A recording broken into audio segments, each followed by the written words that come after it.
মানুষকে বানাইছি। আল্লাহ তাআলা আরেক আয়াতে কারিমার ভিতরে আল্লাহ সুবহানাহু ওয়া তাআলা এই বান্দা বান্দির ব্যাপারে বলেন, আল্লাহ তাআলা বলেন ওয়া মা খালাকাতুল জিন্না ওয়াল ইনসা ইল্লা লিয়াবুদুন।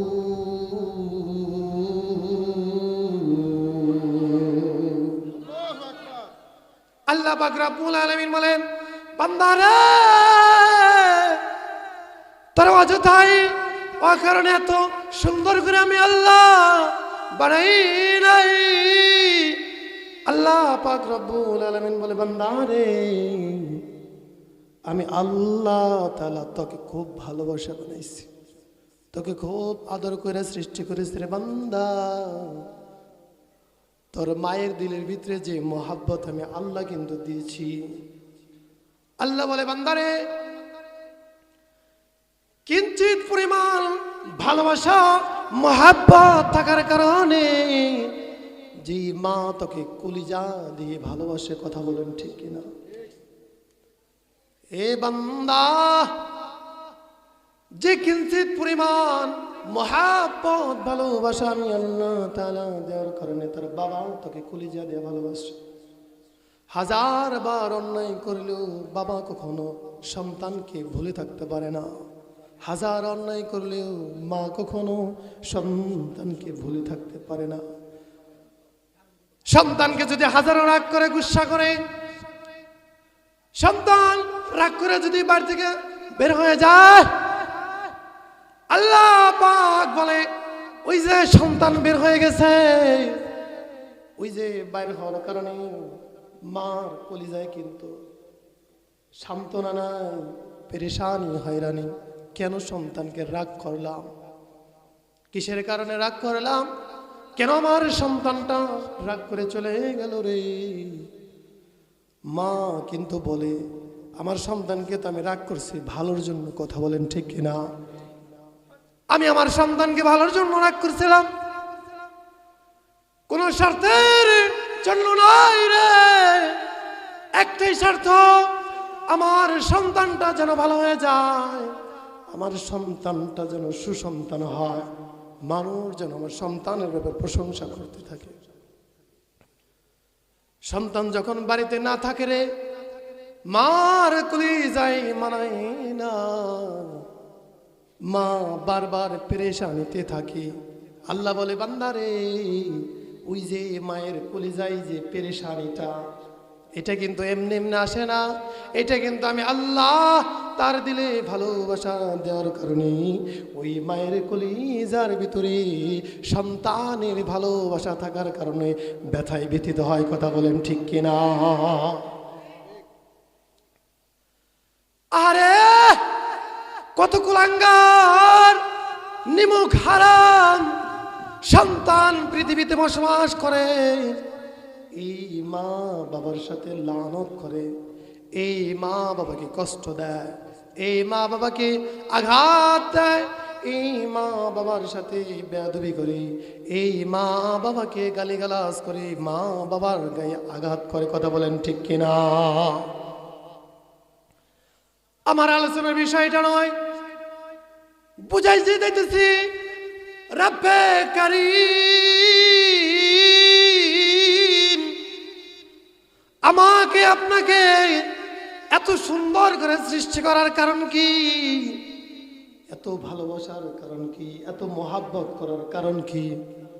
আল্লাহ পাক রব্বুল আলামিন বলে, বান্দারে সাধারণ ভালোবাসা থাকার কারণে যদি তোমার মা তোমাকে এত পরিমাণ ভালোবাসে, সন্তান যদি ঠিক মতো খাবার না খায়, মায়ের খাবারের লোকমা কিন্তু মুখ দিয়ে ভালো করে ঢুকে না। আল্লাহ তাআলা বলেন, সাময়িক কিঞ্চিত ভালোবাসার কারণে যদি মা সন্তানের প্রতি এত দরদশীল হয়, ও গোলাম, ও আল্লাহ তাআলার গোলাম, নলগলার বাবাজিরা, ওই রব্বে কারিম বলে বান্দারে আমি আল্লাহর ভালোবাসা ওই মায়ের চাইতে 1000 গুণ বেশি, কারণ আমি আল্লাহ নিজ হাতের কুদরতি দ্বারা আমি আল্লাহ আমার বান্দাকে বানাইছি। সুবহানাল্লাহ, আরে জোরে বলেন সুবহানাল্লাহ। আরে মিয়া এমপি মন্ত্রীর মিছিলে তো আওয়াজ কম হয় না, অমুক ভাই তমুক ভাই, অমুক ভাইয়ের চরিত্র ফুলের মতো পবিত্র, নামাজ পড়ে না, একক তো গাঞ্জা টানে ঠিক মতো, কথা বলেন ঠিক কিনা? ওই বেলায় তো আওয়াজ কম হয় না। কোন ব্যক্তি যদি আল্লাহর নাম আল্লাহু আকবার এই শব্দটা যদি কোন ব্যক্তি ইখলাসের সাথে আল্লাহর সন্তুষ্টির জন্য জোরে আওয়াজে বলে, আল্লাহ তাআলা তার হার্টের রোগ থাকলে হার্টের রোগকে ভালো করে দেয়। কালকে কইেন সুবহানাল্লাহ, বলেন না জোরে সুবহানাল্লাহ। আল্লাহ পাক রব্বুল আলামিন বলেন বান্দা শোনো, তিনটা কসম খায়া আল্লাহ তাআলা সূরা ৩ এর ভিতরে বলেন ওয়াত-তিনি ওয়াজ-যাইতুন ওয়া তুরি সিনিন ওয়া হাযাল বালাদিল আমিন।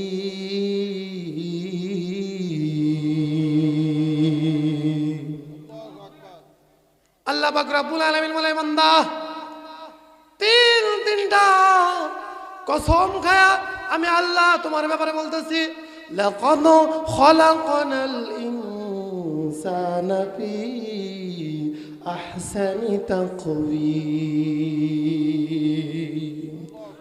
জোরে বলেন আল্লাহু আকবার। আল্লাহ পাক রব্বুল আলামিন বলেন তিনটা কসম খায়া মানুষকে সুন্দর সুদর্শন গঠন দিয়ে যে বানাইছেন, এই তিনটা কসম খাওয়ার পরে আল্লাহ তাআলা বলেছেন, আর আল্লাহ তাআলা বলেন যেই ব্যাপারে আল্লাহ তাআলা কসম খায় ওইটা কোনো সাধারণ ব্যাপার নয়, ওইটা খুব কঠিন গুরুত্বপূর্ণ থাকে, যে কারণে আল্লাহ তাআলা কসম খায় বলছেন, কথা বলেন ঠিক কিনা? আল্লাহ বলেন তোমাকে এমনি এমনি বানাই নেই। আল্লাহ পাক রব্বুল আলামিন বলেন বান্দারে তোরে এত সুন্দর করে বানাইলাম, রব্বে কারিম বলে বান্দা এই জন্য বানাইছি একটা মাকসাদ, একটা উদ্দেশ্য, সেটা হলো আল্লাহ পাক রব্বুল আলামিন আরেক আয়াতে কারিমার ভিতরে বলেন ওয়ামা খালাকতুল জিন্না ওয়াল ইনসা ইল্লা লিয়াবুদুন।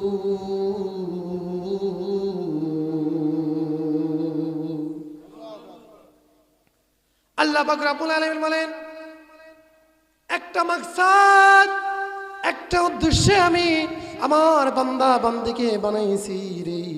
সে উদ্দেশ্য হলো বান্দা একমাত্র আমার দাসত্ব, আমার ইবাদত, আমার গোলামি, আমার হুকুম মানার জন্য আমি আল্লাহ তাআলা এই বান্দা বান্দিকে বানাইছি, কথা বলেন ঠিক কিনা? আল্লাহ পাক রব্বুল আলামিন বলেন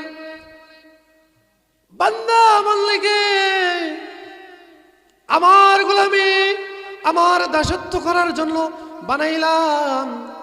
আল্লাহ তাআলা বলেন যদি আমার গোলামি করো, আমার দাসত্ব যদি বান্দা তুমি করতে পারো, তবে শোনো তোমার এই সৌন্দর্য গঠন আমি আল্লাহ যে বানাইছি, এই সৌন্দর্যের গঠনের বানানের যে দাম, যে ইজ্জত, এটা ঠিক থাকবে, কথা বলেন ঠিক কিনা?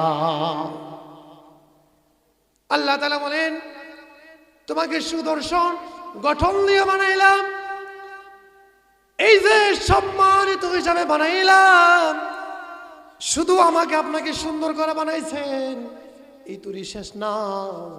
রব্বে কারিম বলেন শোনো রে বান্দা, শুধু তোমাকে সুন্দর করে বানাইছি এইটুকুই শেষ নয়। আল্লাহ তাআলা বলেন ওয়ালাকাদ কাররামনা বনি আদম, বলেন আল্লাহু আকবার। আল্লাহ তাআলা বলেন সুন্দর গঠন তো দিছি তোমাকে, এর সাথে তোমার মতো সম্মান, তোমার মতো ইজ্জতওয়ালা পৃথিবীর বুকে আর কোনো মাখলুককে দান করি নাই, বলেন না সুবহানাল্লাহ। দুনিয়ার বুকে কি সৃষ্টি আমরা একাই না আরো আছে? জোরে বলেন, একাই না আরো আছে? আরো আছে। আল্লাহ পাক রব্বুল আলামিন বলেন, বান্দারে তাকায় দেখো আসমান, কিন্তু এটা আমার সৃষ্টি মাখলুক। এই যে জমিন বানাইছে এটা আমার আল্লাহ তাআলার সৃষ্টি। আল্লাহ তাআলা বলেন জমিনের উপর গাছপালা তরুলতা বানাইছে, এটা কিন্তু আমি আল্লাহ তাআলার সৃষ্টি। আল্লাহ বলেন, বান্দারে ওই যে তুমি বাসায় গরু বাছুর পালও, এটাও কিন্তু আমি মালিকের সৃষ্টি। কথা বলেন ঠিক কিনা? আল্লাহ পাক রব্বুল আলামিন বলেন, বান্দারে আমি আল্লাহ তাআলা ভাগ ভাল্লুক যত প্রাণী বানাইছি, তোমরা ওই প্রাণীগুলা তাকায় তাকায় দেখো আর জমানে বলো, আরে প্রাণীটা কত সুন্দর, পাখিটা কত দেখতে সুন্দর, ফুলের বাগানটা দেখলে কত সুন্দর। পশু পাখি দেখার জন্য মানুষ টাকা দিয়ে টিকিট কেটে চিড়িয়াখানায় ঢুকে। কথা বলেন ঠিক কিনা? কত সুদর্শন, কত জিনিস আল্লাহর সৃষ্টি দেখার জন্য মানুষ কত টাকা খরচ করে, কত জায়গায় ভ্রমণ করে। আল্লাহ বলে, বান্দারে এই একটা জিনিসের ব্যাপারে আমি আল্লাহ তাআলা বলি নাই তাদেরকে সুন্দর করে বানাইছি, কিন্তু আমি আল্লাহ তোমার ব্যাপারে কিন্তু বলছি রে, আমি আল্লাহ তোমাকে সুন্দর করে বানাইছি। বলেন না সুবহানাল্লাহ। আল্লাহ পাক রব্বুল আলামিন বলেন, আমার দাসত্ব, আমার গোলামি করবা এই জন্য বানাইছি, অন্য কোনো উদ্দেশ্য মাকসাদ নাই। তুমি দুনিয়াতে যাওয়ার পরে কোটি কোটি টাকা কামাইবা, আমি আল্লাহকে দিবা, এই জন্য আমি আল্লাহ বানাই নাই। কথা বলেন ঠিক কিনা? আল্লাহ কি আমার আপনার কাছে টাকা চাইব? বলবো নাকি নলগুলার মানুষ, ও নলগুলার আমার বান্দা বান্দিরা, আমি আল্লাহ তোমাকে বানাইছি, দাও দাও টাকা দাও, বলবে এটা? আল্লাহ এটা বলবে না। আল্লাহ বলে, বান্দারে তোকে বানাইছি মাকসাদ আমার গোলামি করবি রে, আমার গোলামি করে আমি আল্লাহ তোকে যে আদর করে বানাইলাম, আমি তোকে বানানোর সাথে সাথে আমি আল্লাহ কিন্তু জান্নাত বানাইছি, জাহান্নাম বানাইছি। বান্দারে যদি তুমি ইবাদত করো, গোলামি দাসত্ব করে আমি আল্লাহর সন্তুষ্ট কামাইতে পারো, আমি আল্লাহ ওয়াদা দিলাম, আমি আল্লাহ তোকে জান্নাত দিয়ে দিব। আর একটু জোরে বলেন না সুবহানাল্লাহ। আল্লাহ পাক রব্বুল আলামিন বলেন, কেমন জান্নাত রব্বে কারীম সূরা কাহাফের সর্বশেষ দিক দিয়ে বলছেন। আল্লাহ তাআলা বলেন, এমন জান্নাত তোমার জন্য রাখছি রে গোলাম, যে জান্নাত তুমি জীবনে চোখে দেখা তো পরের কথা, কল্পনায় আনো নাই। জান্নাত থেকে যাইতে চাই না বাজানেরা, কে কে যাইতেছে হাত তুলে দেখাই দেই আল্লাহকে। লিল্লাহে তাকবীর, নারায়ে তাকবীর, হাত নামান। আল্লাহ পাক রব্বুল আলামিন বলে, বান্দারে আমি আল্লাহ তোমার জন্য সাধারণ কোনো জান্নাত বানাই নাই। দুনিয়ার বুকে তোমার একটা মানুষ যদি দাওয়াত দিয়া একটু ভালো মন্দ খাওয়াই, তুমি তার প্রশংসা যেইভাবে করতে থাকো, আর যদি একটু ব্যতিক্রম হয়, বদনাম মাশাআল্লাহ সেরকম ভাবে করো। কথা বলেন ঠিক কিনা? মাগরিবের পর থেকে খুব গুরুত্বপূর্ণ আলোচনা করতেছিলেন, শুনছিলাম অত্র এলাকার পার্শ্বের এক মসজিদের ইমাম ও খতিব সাহেব, হুজুর বলতেছিলেন হাদিসের ভাষায় যে মানুষ যদি মানুষের ব্যাপারে শিকায়ত করে, গীবত চর্চা করে, এটা মারাত্মক ধরনের একটা অপরাধ। কথা বলেন ঠিক কিনা? আমরা বাঙালি জাতি এমন আখলাকের, মানুষকে প্রশংসা দিয়ে আসমানে উঠাই তো সময় লাগে না, আসমান থেকে আছাড় দিয়ে নিচে নামাই তো সময় লাগে না। কথা বলেন ঠিক কিনা? আল্লাহ পাক রব্বুল আলামিন বলে, বান্দারে তোকে আমি এমন জান্নাত দিব, যেই জান্নাত তুই কোনোদিন কল্পনা করস নাই। বাবা আমার আলোচনার সাবজেক্ট কিন্তু ওই যে বলতেছিলাম কেন এত সুন্দর করে বানাইছে, কথা বলেন ঠিক কিনা? এটা মনে রাখতে হবে মূল পয়েন্টটা কি দিয়ে আমি কি বুঝাইতে চাইতেছি বান্দারে। আল্লাহ তাআলা কি বুঝাইতে চাইতেছেন? বান্দারে আমি আল্লাহ তোমাকে সুন্দর করে বানাইছি, এমনি এমনি বানাই নাই, সম্মানিতভাবে বানাইছি, এমনি বানাই নাই। তোমাকে একটা উদ্দেশ্যতে বানাইছি, সেটা হলো আমার গোলামি করবা, আমার দাসত্ব করবা। দুনিয়াতে তুমি তোমার নিজের কাজ করবা, নিষেধ নাই। তুমি চাকরি করবা, নিষেধ নাই রে। খেতে কামারে কাজ করবা, কোনো নিষেধ নাই, কথা বলেন ঠিক কিনা? আল্লাহ বলে নাই বান্দারে শুধু আমার গোলামি করে পড়ে থাকো, তোমার দুনিয়ার কোনো কাজ করতে হইব না, এমন আল্লাহ তাআলা বলেন নাই। আল্লাহ বলে বান্দারে আমার ইবাদত আগে ঠিক রাইখা এরপরে তুমি দুনিয়াতে যখন কাজ করতে যাইবা, আমি আল্লাহ কথা দিলাম তোমার প্রত্যেকটা কাজের ভিতরে আমি আল্লাহ বরকত দান করব। কে বরকত দিবেন? কে কে জোরে বলেন কে? আল্লাহ বরকত দিবেন। শর্ত হলো বান্দা আমার দাসত্ব করে যদি তুমি জমিনে যদি জমিন চাষাবাদ করতে থাকো, ফসল বুনতে থাকো, বান্দা যখন ফসল বুনে আর জবানে বলে আল্লাহ সুবহানাল্লাহ আলহামদুলিল্লাহ লা ইলাহা ইল্লাল্লাহ, আল্লাহ বলে বান্দারে তার প্রত্যেকটা ফসলের ভিতরে আমি এমন বরকত দান করব রে, যেই বরকত তুই জীবনে কোনোদিন কল্পনাও করস নাই। এই জন্য আমরা প্রত্যেক কাজের যেই তো মালিক অযথাই বানাই নাই, ইবাদত গোলামি দাসত্ব করার জন্য বানাইছেন। প্রত্যেক কাজের শুরুতে কার নাম লইব জোরে বলেন? এ বাবাজিরা, আল্লাহর প্রতি যদি ভালোবাসা থাকে, মহাব্বত থাকে, তাহলে জোরে বলেন প্রত্যেক কাজের শুরুতে কার নাম বলে কাজ শুরু করব? বরকত দেওয়ার মালিককে, রিজিক দেওয়ার মালিককে, বিপদ থেকে উদ্ধার করার মালিককে, আমার আপনার মালিককে, নাকি আমার আপনার রিজিক দেওয়ার মালিক ভান্ডারের দয়াল বাবা, কোনো মাজারের পিসাব, কোনো খাজা বাবা? আল্লাহ তাআলা বলে বান্দারে পৃথিবীর কোনো শক্তি নাই, কারো কোনো সাহস নাই, আমি আল্লাহ ছাড়া এক লুকমা নাই রে। জমিনের ভিতরে যে তুমি ফসল বোনো, ফসলে থেকে আমরা তো শুধু চাষবাস করতে আসি, বীজটা বুনাতে আসি, একটা দানে থেকে আল্লাহ বলে শত শত নয় রে, হাজার হাজার নিয়ামত, হাজার হাজার দানা আমি আল্লাহ তোর জমিনে দান করি, কথা বলেন ঠিক কিনা? কারো কি ক্ষমতা আছে যে জমিনে আপনি ফসল বুনাইছেন, আপনি মনে করতেছেন যে আমি ফসল বুনছি দিয়ে একা একা ফসল হয়ে গেছে? না, আল্লাহ দিয়েছেন। আল্লাহ পাক রব্বুল আলামিন বলেন বান্দা শোনো, আমি আল্লাহ তাআলা সুন্দর করে বানাইলাম আমার গোলামি করার জন্য, আমার দাসত্ব করার জন্য। আর আমার দাসত্ব যারা করে আসবা, যারা আমি আল্লাহকে স্বীকার করবা, যারা আমি আল্লাহকে মানবা, যারা আমি আল্লাহর সন্তুষ্ট পেতে চাও, যারা আমি আল্লাহ তাআলার নিয়ামত বরকত পেতে চাও, তারা কখনো আমি আল্লাহ তাআলার নাফরমানি করবা না, কথা বলেন ঠিক কিনা? আল্লাহ তাআলার নাফরমানি দ্বারা বাজান আল্লাহ তাআলার আসমান থেকে বরকত আসবে না।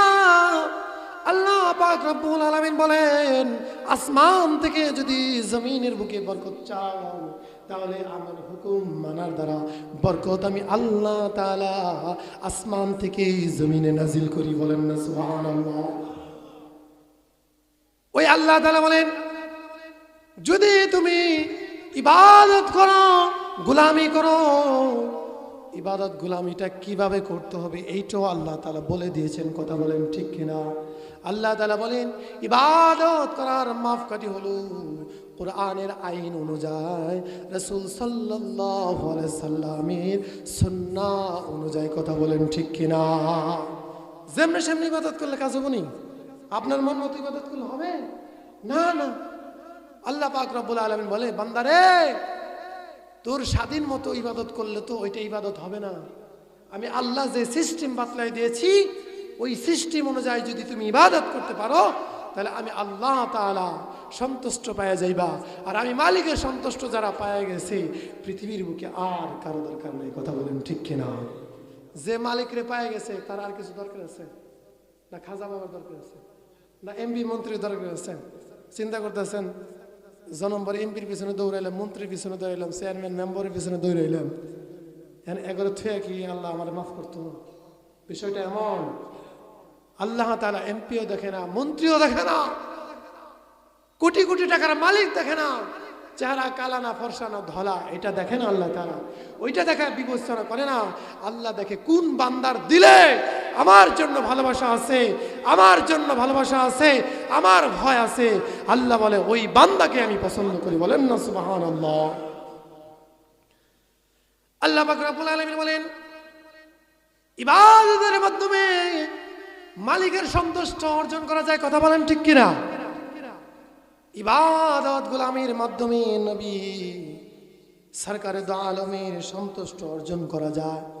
আপনি যদি মনে করেন বাবাজিরা, পর্দার আলে মা বোনেরা, যুবক ভাইয়েরা, যদি আপনি মনে করেন যে আমি আমার ইবাদত দিয়ে জান্নাতে চলে যাব, সম্ভব নয়। কথা বলেন ঠিক কিনা?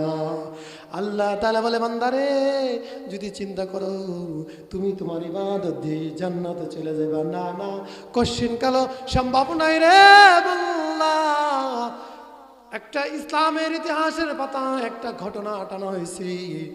এক আল্লাহ তাআলার বান্দা কিয়ামতের ময়দানে আল্লাহ তাআলার বান্দার হায়াত পেয়েছিল 500 বছর। কত বছর? জোরে বলেন। 500 বছর হায়াত পেয়েছেন। আমি আপনাকে 500 বছর হায়াত পাই? হ্যাঁ, 50 বছর পাইলে মনে হয় আরেকজনের কাঁধের উপর হাত রেখে চলি। কথা বলেন ঠিক কিনা? 500 বছরের জিন্দগির হায়াত পাওয়ার পরে বান্দা 500 বছর জিন্দগির হায়াতের জিন্দগি নষ্ট করে কাটাই নাই, ইবাদত করে কাটাইছেন। বান্দা যখন আল্লাহর ডাকে সাড়া দেয়া চলে গেছেন, বান্দাকে জিজ্ঞেস করা হয়, বান্দারে তোকে আমি আল্লাহ তাআলা কি দিব? তুই কি চাস? কোথায় যাইতে চাস? বান্দা বলে, আল্লাহ গো, যেই জান্নাতের আশায় এত কষ্ট করে ইবাদত করলাম, এই যে আপনারা আজকে অনেক কষ্ট করে শীতের মধ্যে, শীত কিন্তু মাশাআল্লাহ খারাপ না, এই যে শীতের মধ্যে নিচে তেমন ভালো বিছনা নাই, ঠান্ডা কনকনা শীতের ভিতরে মুরব্বীরা কত কষ্ট করে বসে আছেন। এটা কি মানুষকে দেখানোর জন্য, আল্লাহকে পাওয়ার জন্য? জোরে আওয়াজে বলেন। মানুষকে দেখানোর জন্য না আল্লাহকে পাওয়ার জন্য? আল্লাহকে পাওয়ার জন্য। ওই বান্দা বলে, মালিক 500 বছরের হায়াত পেয়েছিলাম, 500 বছর তোমার গোলামি করেছি, এই 500 বছরের হায়াতের আমল দিয়ে আমি জান্নাত চাই। কত বছরের হায়াত? 500 বছরের আমলের বিনিময়ে আমি জান্নাত চাই। আল্লাহ তাআলা ফেরেশতাকে আদেশ করে, ও ফেরেশতা যাও যাও, আমার বান্দাকে জাহান্নামের গেটের সামনে দাঁড়া করায় দাও। বান্দাকে যখন গেটের সামনে দাঁড়া করায়, বান্দা জাহান্নামের গেটের ভিতরে ঢুকায়ও নাই। ওই যে গেট, এত দূরত্ব দাঁড়া করাইছে, জাহান্নামের আগুনের একটা তাপ আসেনি বাজান? কথা বলেন। জাহান্নামের গেটের একটা তাপ, জাহান্নাম থেকে এই তাপটা সরাসরি বান্দার বুকে এসে লাগতেছে। দেখবেন বাবা, যারা কৃষি কাজ করেন, দীর্ঘ সময় যখন কাজ করেন, যখন রোদ মাত্রা বেশি থাকে, দেখবেন কাজ করার কারণে, তাপমাত্রা থাকার কারণে অনেক সময় গলা শুকায় আসে। কথা বলেন ঠিক কিনা? অনেক সময় গলা শুকায় আসে রে বাবা, তখন মনে হয় রে মনে হয় আমার জীবনটা চলে যায় যায় অবস্থা এমন। তখন একটা ছায়া জায়গা খুঁজি, কথা বলেন ঠিক কিনা? মনে হয় এক গ্লাস